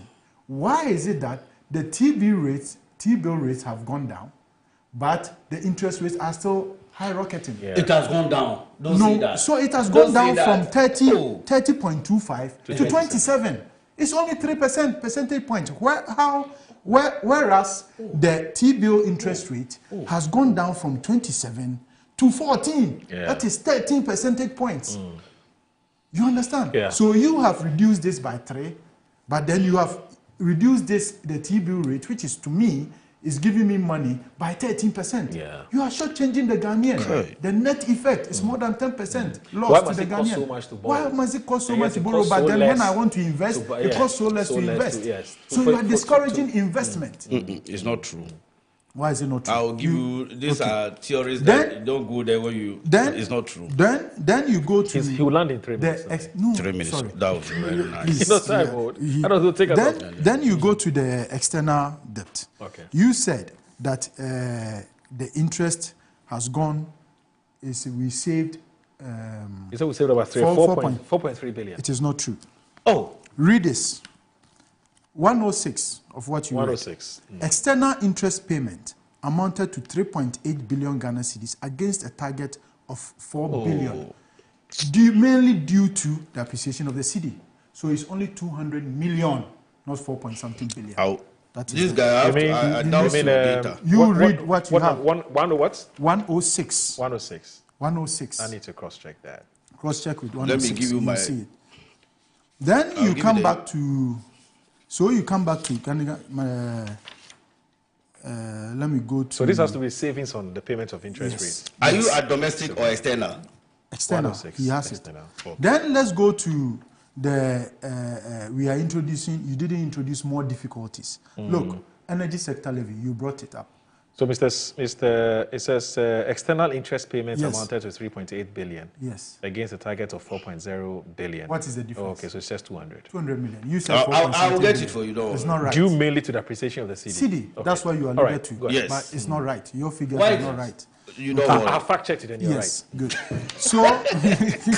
So now let me go to that you are not introducing more difficulty. Yes, you are. How? You said you will not introduce more levies. You came in with energy sector levy, 4.5 Ghana cedis on every gallon of fuel. You added it. You said you added 17.2% in electricity tariffs. You added 2.5% in water tariffs. And you are telling us that you didn't add any more difficulty or burden to the Ghanaian. You have. You talk about inflation. Let me go. You talk about inflation. Okay, let me leave inflation because I don't have time. No, I would you have to respond to it. No, I would have given you. Okay, let me respond to inflation. Respond. You are when you are doing the projections, they say, oh, primary balance, 4-year high, inflation, 4-year high, 4-year low, this 5-year low. It gives you a certain impression that when you date back 4 years back and 5 years back, where they are having the lows and the highs, it is telling you something that why is it that you don't go beyond the 4 years? Whatever you hit, you are landing within the administration of the NPP government. Oh, but and it's telling you that 4 years back, 5 years back is when we had COVID.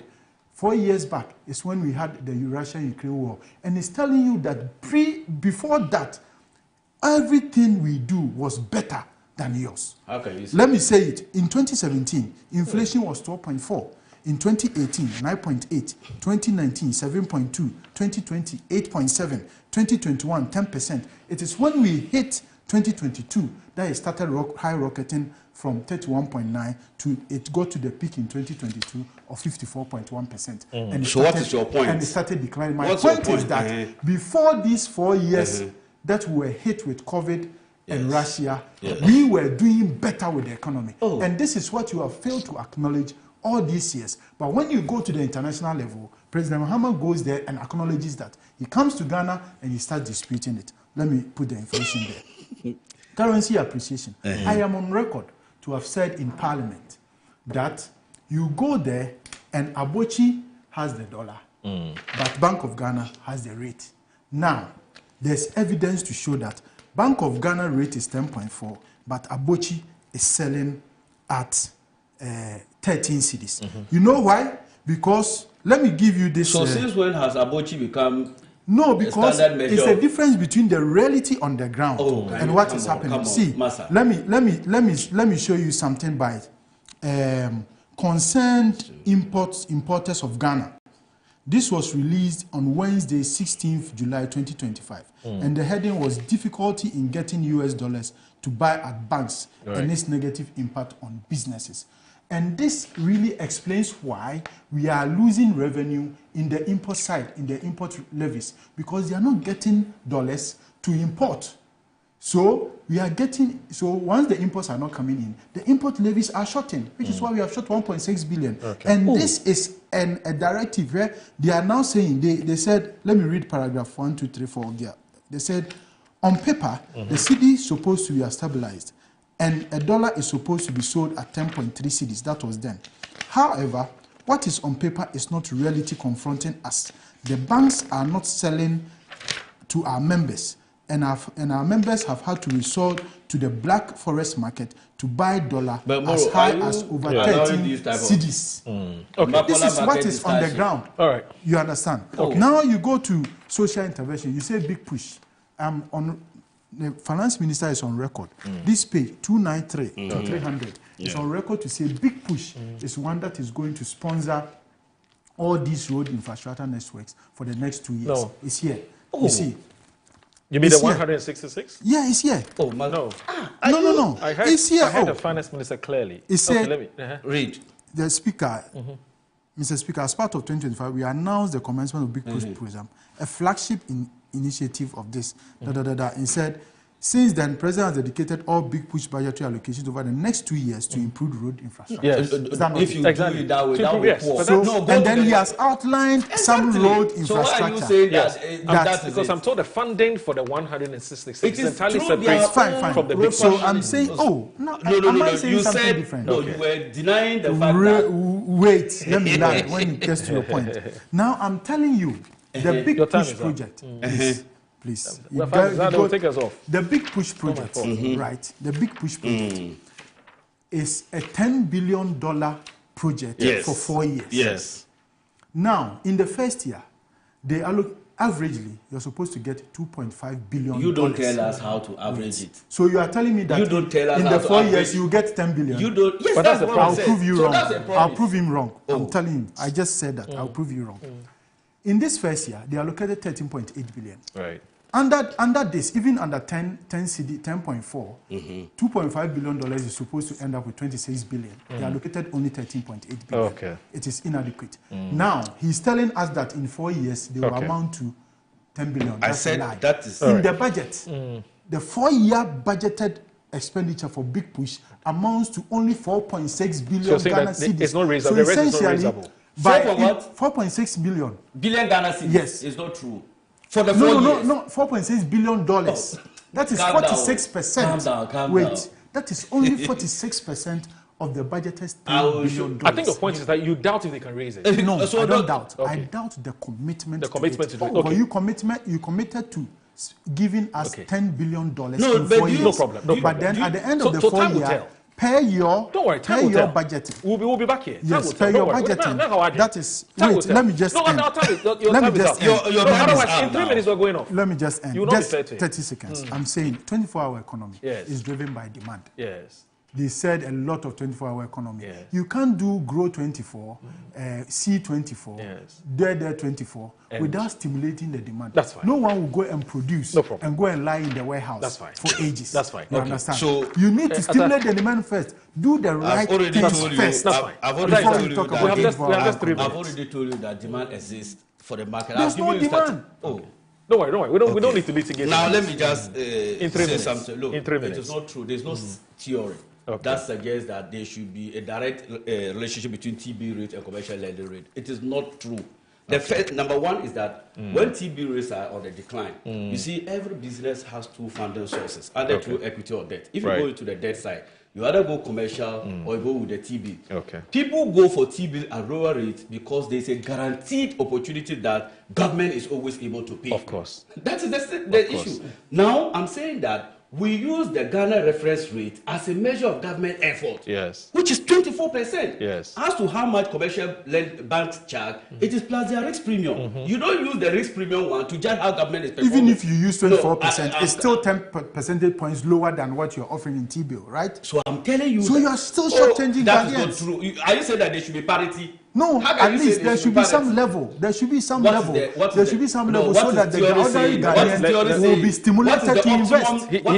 Will be stimulated to invest. No problem. He hasn't. Let him land. You are not stimulating investment. It's okay. You are just stimulating. So in 1 minute, what are you saying? Expenditure. Otherwise, don't take us off. In 1 minute, what are you saying? I'm saying that despite what he has said, you can still see that private sector credit grew by 30%. Right. So it doesn't rely on you to just. You are having challenges with people subscribing to the T-bill. Okay. Oh God. Recently, they didn't meet the demand. No problem. So you see, you are not being a gentleman now. He's your friend. Allow him to you talk. I'm happy he has agreed that the big push program does not cover the entire road project. Because under the 2025 budget, we allocated 28 billion to the Ministry of Roads and Highways to do other road projects. And then finally, exchange rate and the reality. Since when did you notice that in determining exchange rate, we go to Aboki? No, but the issue is that it's the issue on the ground. You can't put things on paper. How? You ask me a question. So you can't go put things to on any paper, bank. But you go to the ground. To any bank. You go to the bank. The maximum they can give you is $20,000. Listen. The importers are crying. It is not true. In They fact, the have Bank of issued an Ghana official statement. Now, see, don't let us behave like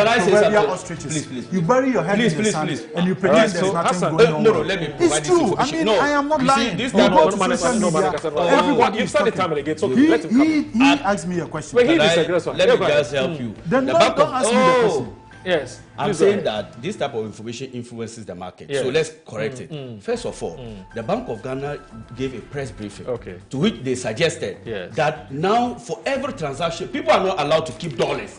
You must have a transaction backed before commercial banks can give you the dollars to transact. It is not true that we should use the Aboki market rate.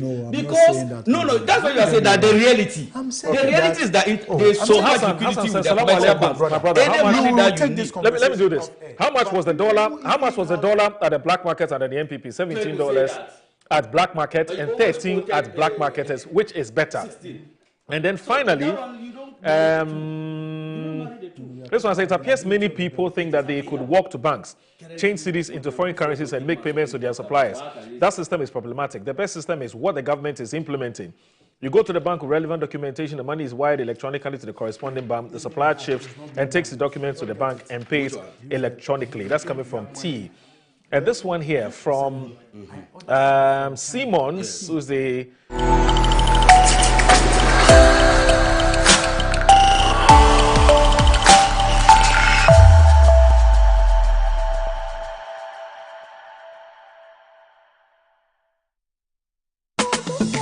October 23rd to 25th, 2025, Ghana Fest Europe is your direct bridge to the lucrative Dutch and broader European markets. Are you a Ghanaian business ready to conquer new frontiers? This is the ultimate platform